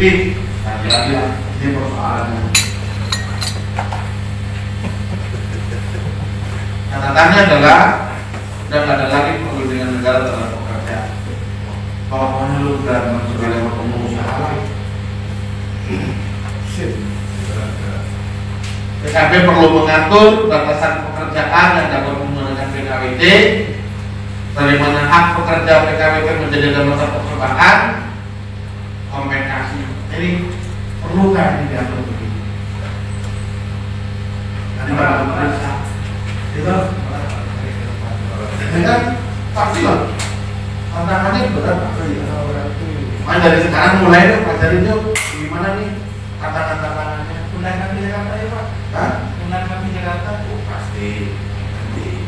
Ya, mau ke Jakarta kita? Mau. Tolong Jokowi. Itu maksudnya ada. Demo ke MK. Oke. Yang kelima, penyerahan sebagian pekerjaan. Apa sadarnya? Dan dulu diatur ada namanya pemborongan pekerjaan, ada penggunaan jasa pekerja. Konsep di undang-undang ini sudah dihapus. Dulu dikenal ada core business, non core business. Itu dihapus. Alasannya itu B2B, bisnis ke bisnis, urusannya pengusaha. Jadi rezim undang-undang cilaka itu kembali kepada rezim kolonial. Kenapa disebut rezim kolonial? Karena itu ada di undang-undang KUH Perdata, undang-undang zamannya Belanda. Belanda penjajah bukan? Berarti rezim undang-undang cilaka disebut rezim kolonial. Salah satunya ya ini, penyerahan pekerjaan yang dulu diatur di Undang-Undang 13, artinya mengesampingkan aturan zaman penjajahan. Zaman penjajahan di 1601 ya penjelasan pekerjaan ini. 1601, 2, 3 masih PHK, berarti 1604, 1607. Ya, KUH Perdata yang dulunya diberlaku di zaman penjajahan, sekarang kembali lagi karena ini dibuang dan balik lagi kepada undang-undang zaman penjajahan. Itu urusan bagaimana perusahaan menyerahkan pekerjaan kepada perusahaan lain, wis arepe pengusaha. Yang tadinya ada putusan Mahkamah Konstitusi terhadap pasal 64, 66, 65, 66, bagaimana ada yang namanya transfer of under protection, TUPEK itu harus ada proteksi terhadap kelangsungan hidup pekerja sepanjang masih adanya pekerjaan. Itu sudah gugur semuanya pada hari itu putusan Mahkamah Konstitusi dibuang di undang-undang. Artinya apa? Segala macam jenis pekerjaan dapat diserahkan kepada perusahaan lain. semuanya. Kalau kemarin itu masih dibatasi, ya, pekerjaan pokok tidak boleh menggunakan tenaga kerja PPJP, ya. Core bisnis tidak boleh diserahkan kepada perusahaan lain. Sekarang bebas, semuanya terserah, yang punya pengusaha ya terserah pengusaha. Ini bisa dia ini Undang-Undang Cipta Kerja ini mereka buat, mereka ikuti yang ada sekarang. Salah satu membedakan sebagian pekerjaan kepada perusahaan lain. Ini sekarang contoh PT Growpol, pekerjaannya dari ujungnya adalah dia menambah, tapi pekerjaan itu diberikan kepada umat, diberikan kepada SIS, diberikan kepada perusahaan-perusahaan yang lain, sehingga Growpol itu tidak punya pekerjaan, dia mungkin sebagai kontrol atau pengawas saja.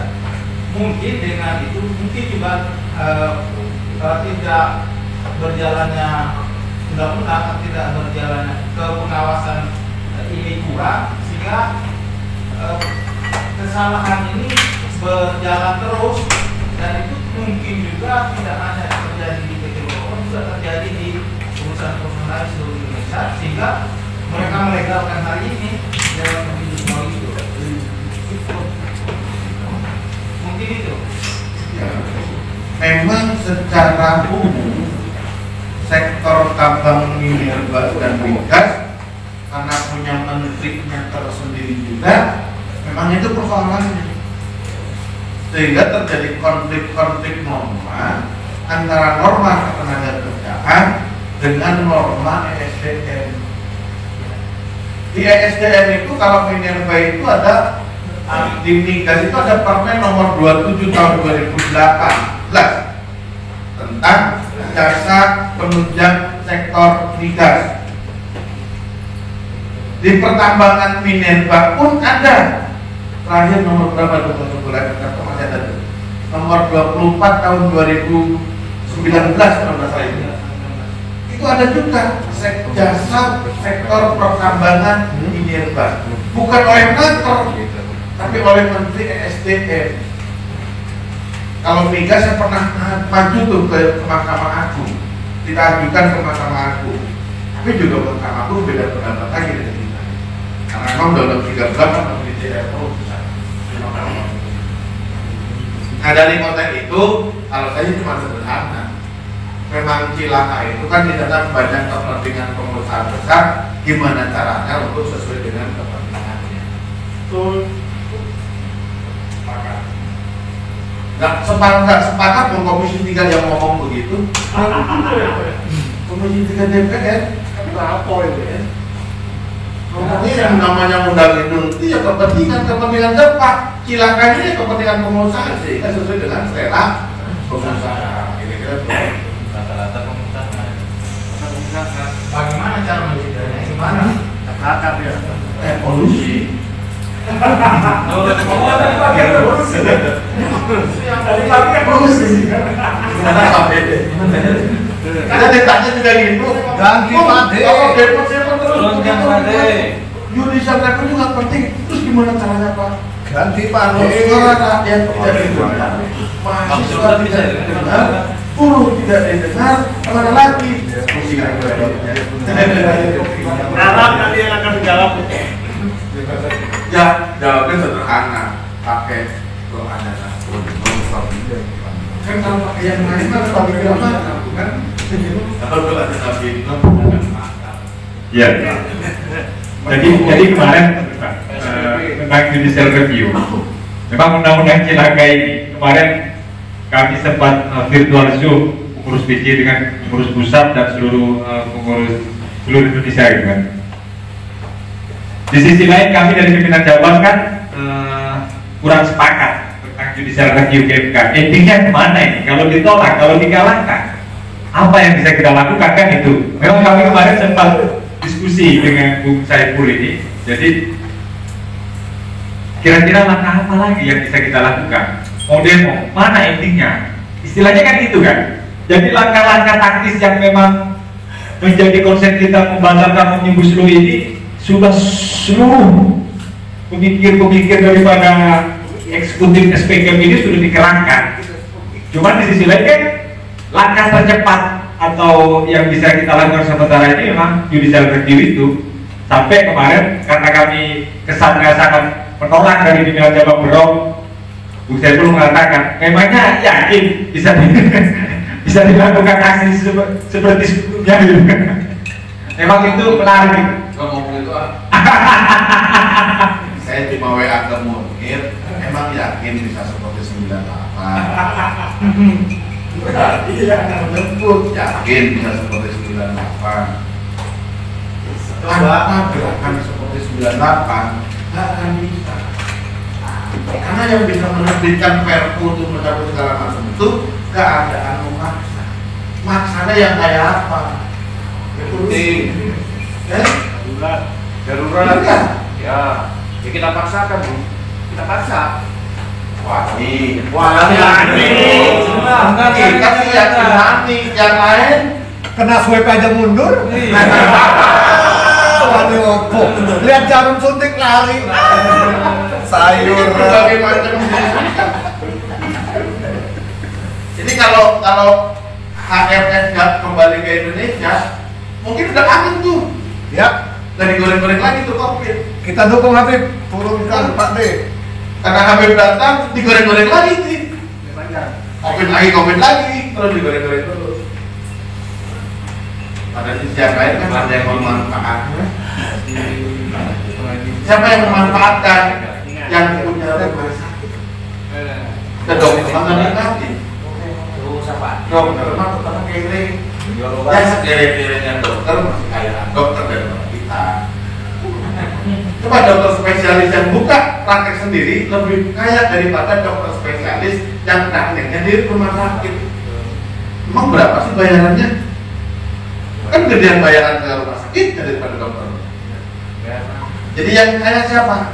Yang senang siapa? Yang pingin terus ada COVID siapa? Yang punya rumah sakit. Coba cek aja lah. Coba deh. Aseng lagi yang punya rumah sakit. Saya sih bacanya gini, fenomenanya di kedokteran itu bangun rumah sakit A, besok di sini, besok di sini, besok di sini, besok di sini. Pasiennya mana? Pasiennya mana? Sementara kata dia, perawatnya, pendidikannya apa? Minimnya D3, gajinya berapa? Setengah oke. Saya cek di rumah sakit, gajinya UMK dibayar apa enggak? Padahal pendidikan perawat itu minimal D3. Dokter umum gajinya berapa? Dokter spesialis bayarannya berapa? Dari pasien bayarnya berapa? Sisanya berapa? Kemana? Tariknya ke yang punya rumah sakit. Terus yang punya rumah sakit. Itulah politik. Kita lanjut isunya. Ada berita. Ada berita. Katanya kan saya ke ini toh, pertanyaan yang bertanggung jawab toh. Sekalian sholat aja Bu. Oke, nanti berikan sebentar dulu ya.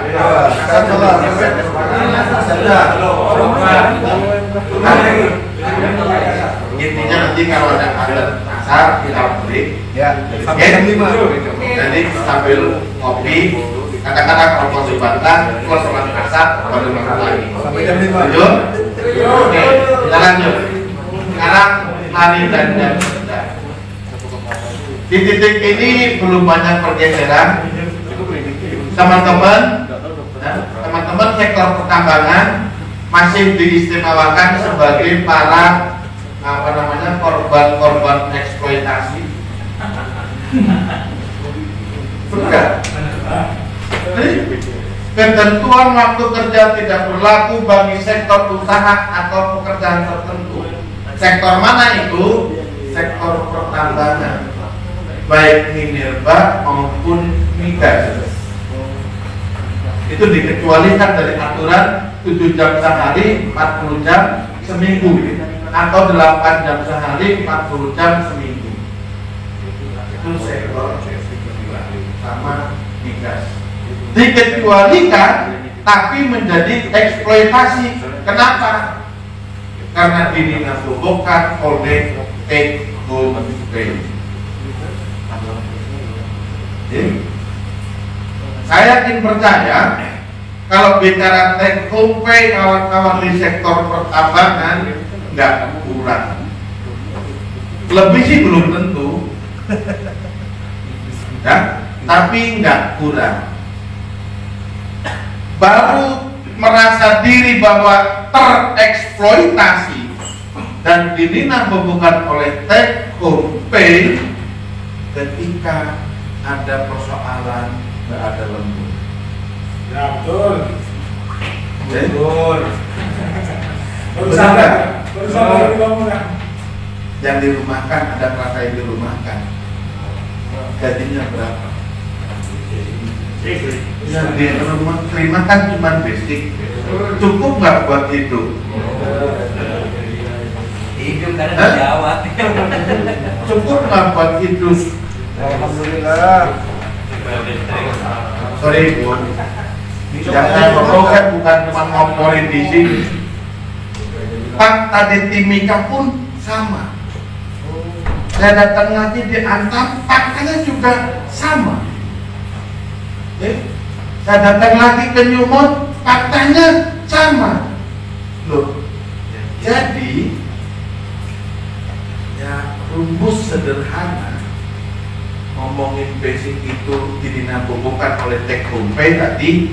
Kalau ngomongin gajian per bulan cukup teman-teman. Gaji per bulan mah cukup, cuman dari hasil lembur. Bener nggak? Saya cuma bilang begini nih buat ngompor-ngomporin, cuma bilang begini. Kalau karyawan di Bekasi kerjanya seperti karyawan tambang Bedok, kira-kira gajinya berapa ya? Itu dia, Bro. Sekarang jam lembur teman-teman sebulan berapa jam? 180. 150 berapa jam? 250 minim. Rata-rata 150. Kan 150 jam sebulan. Bener nggak? Kalikan 20.000. Padahal aturannya itu cuma 4 jam ya, 6 juta. dibeli tadi. Tuh, 4 jam sehari, 18 jam seminggu, kali 4 aja deh. 40 tambah 32 cuma 72 jam. 80 jam maksimal. Itu udah maksimal tuh sebulan itu lembur. Teman-teman itu sampai 150 jam. Kira-kira dieksploitasi nggak? Padahal basicnya gede apa enggak? Kita bobokan oleh take home pay. Bener nggak sih? Sehingga lupa dengan perjuangan yang basicnya, perjuangan dasarnya. Coba deh kalau kerjanya masih seperti sekarang, basicnya minimal 10 juta deh. Dapatnya berapa? Ya 3 kali 15 sekarang. Bisa tetap bicara pengusaha. Bisa tetap karena upah gede dalam ya kan?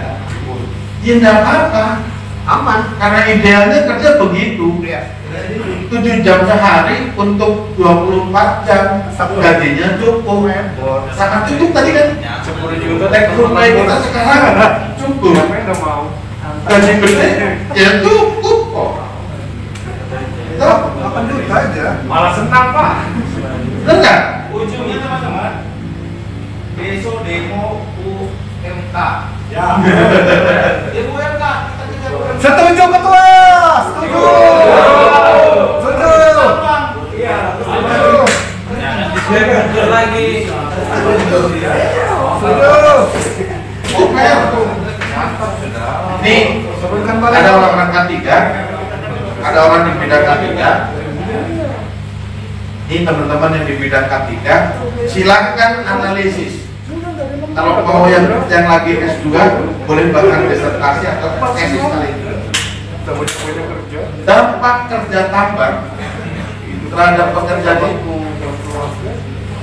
Kan ya, kalau orang jualan itu kadang saya pernah dites orang ajar juga sih Pak Diri, katanya antara umur dengan tampilannya lebih tua kan tampilannya. Ini pun maksudnya itu begini. Kalau kita bicara mesin diporsir terus cepat jebol kan? Teman-teman nih yang kerjanya diporsir terus, gitu. Kira-kira badannya rontok nggak? Dari wajahnya juga beda. Rata-rata pensiunan tambang Bung. Saya usianya lama. lama. 50 tahun masih sudah dia. Itu menarik loh Bung. Gampangnya Dampak terhadap kesehatan dengan kerja yang begitu, Ya. bagaimana tuh?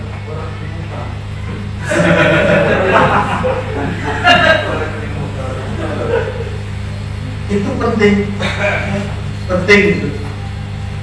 Jadi tipsnya untuk bagaimana meningkatkan ketahanan. Tadi sudah masalah agar semuanya lebih besar daripada memang perlu kerja keras. Banyak itu Ada aja. juga sekilas sampaikan ke jadi ya Begini lagi saya ini juga. Iya. Itu bilang tadi perlu bekerja keras. Dimulai dari mana? Bersama-sama. Tugas PC bagaimana? Yuk bareng-bareng sama PUK tahu kalau PC mampu cukup PC. Kalau Dewan Pengupahan melalui bupati bagaimana upah minimumnya upgrade habis-habisan. Kami cukup. Kan kemarin sudah sempat tertahan oleh PP 78. Gitu? Pakai COVID. tahun ini. Ya kan? Tahun ini kita tahu. Bagaimana? Maksudnya begini. Ini kalau mau benerin ini Pak, nggak bisa ngandelin PC. Pun juga susah kalau cuma PUK. Karena kenapa gini? Kalau cuma ngandelin PT, ya bagaimana berhadapan dengan kebijakan negara, pemerintah daerah dan negara. Ngomongin dorong sekarang ada UMK naik, kita susahnya pol karena ada CE gitu. Surat edaran tidak tuh, yang upah minimum tidak naik. Ya kan dari tidak ada ke bupati, gubernur ngomong ke bupati, PC dorong bupati naikin UMK itu susahnya setengah bulan. Nggak mau ketemu lagi bro. Belum ada sekali lagi. Ini susah Bu. Itu ranahnya PC sedemikian susahnya ngomongnya UMK. Kalau UMK kan nggak bisa bobol, nggak bisa naik untuk jebol ini barang, kan PC butuh dukungan PUK dan anggota. Oh. Sekarang kalau ini UMK-nya teman-teman nggak fokus juga ngomongin ini, oh gue mau di tempat kerja aja sendiri di PUK, susah. Karena mindset berpikirnya pengusaha UMK-nya nggak naik, ya enggak. Percaya nggak? Saya berdebat, berdiskusi di tingkat nasional di Dewan Pengupahan Nasional itu selalu. Kenapa sih serikat pekerja fokus UMK terus? Emang berapa sih anggotanya? Saya katakan anggota kita itu paling 10% yang menikmati UMK. Tapi kenapa fokus UMK? Karena pengusaha ngomongin kenaikan upah nggak melihat dari kemampuannya, melihat dari UMK. Perusahaan besar, untungnya besar, mampunya besar, ngomongin kenaikan upah Bu, selalu tunggu UMK. UMK naik 50.000, ya juga naik 50.000. Padahal naik 300.000 pun mampu. Lagi-lagi cara berpikir pengusahanya, UMK berapa? Yang penting tidak kurang dari UMK. UMK naik 50, tak kasih 50, bila perlu ditawar. Kalau berarti mesti dari UMK. Jadi mereka perlu diumumkan bahwa PC, PUK, anggota bagaimana memperjuangkan UMK-nya naik. Setelah UMK-nya naik, yuk bareng-bareng lagi perjuangkan di masing-masing perusahaan. Melalui PKP, melalui PKP. Tidak bisa, bukan harus begitu. Kalau Freeport Bung gimana Bung? UMK juga kan? Hah? Freeport. Freeport ya nggak ada lah UMK. Apa mereka Bung? Hah? Apa mereka? PNS. Mereka sudah punya struktur skala upah tersendiri. Oh. Freeport punya struktur skala upah tersendiri. Tapi ngomongin kenaikannya pun nangis Bung. Oh. Nangis kenaikan. PKB ini yang sekarang hari ini tadi baru sidang. Tadi pas dan break saya sempat komunikasi sama tim swasta yang di sidang di PHI. Cuma kenaikan 3,5% dari anjuran media pun nggak mau. Oh, naik 3,5% lo nggak mau. Jadi Freeport itu maunya itu bukan hasil perjuangan serikat, tapi maunya itu adalah biar dikesankan perusahaan itu yang baik. Nungguin yang namanya pemalangan. Kemarin kan gara-gara COVID ini nggak bisa turun, Palang tuh di Tembagapura tuh demo. Di Palang nggak boleh turun kendaraan turun naik nggak bisa. Berapa ratus orang itu 1.000 orang tuh demo. Kasih tuh 700.000, 750.000 dikasih. Begitu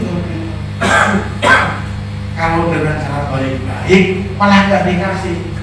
Tapi kalau dengan cara salurin sampean gitu, kalau udah galungin celurit baru tuh naik. Kalau udah demo, ayo kita coba dulu. Bisa. Aman lagi. Dalam konteks ini, Moloko dan suara moloko. Perbandingannya harus perusahaan sejenis. Artinya gini, kalau produksinya tambang emas ya dengan emas, batu bara dengan bara. Karena nanti kalau teman-teman diajukannya dengan Bisa berjemur. Hasil bisa.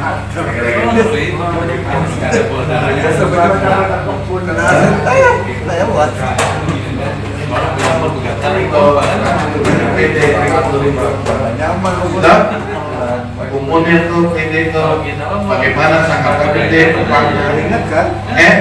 Mogok nasional, bro. Itu mau tahu kan? Konsepnya harus begitu. Kalau demo udah ada endingnya, percuma ya pemerintah. Oke. PR berikutnya nih di hari kerja istirahat mingguan yang dulu ada 2 hari untuk 5 hari kerja ini sudah nggak ada lagi. Jadi ini menjadi PR buat teman-teman. Nanti di PKB pastikan ketika 5 hari kerja tetap ada 2 hari istirahat. Kalau ini nggak diberesin, karena di sini dihapus, saya aja hanya khawatir nanti poster akan bergerak. Saya juga lagi mencermati 234 sama 15 akan berubah nggak gara-gara ini? Anaknya kemana ini barang? Kita sambil lihat. Oleh karenanya di PKB-nya pastikan persoalan hari istirahat. Nah, cuti panjang prinsip dasarnya perusahaan dapat memberikan istirahat panjang di sana tuh tidak boleh mengurangi ketentuan yang sudah ada. Itu prinsip dasar. Karena kita udah dengar Anda ikut di handphone dan bikin akurat, kita break dulu 15 menit sampai jam 15.40. Clear? Setengah 5. Terima kasih. Assalamualaikum warahmatullahi wabarakatuh. Ya, teman-teman, harap nanti tidak perlu dipanggil karena sesi terakhir ini sekaligus penutupan. Terima kasih. Mogok nasional, bro. Yep.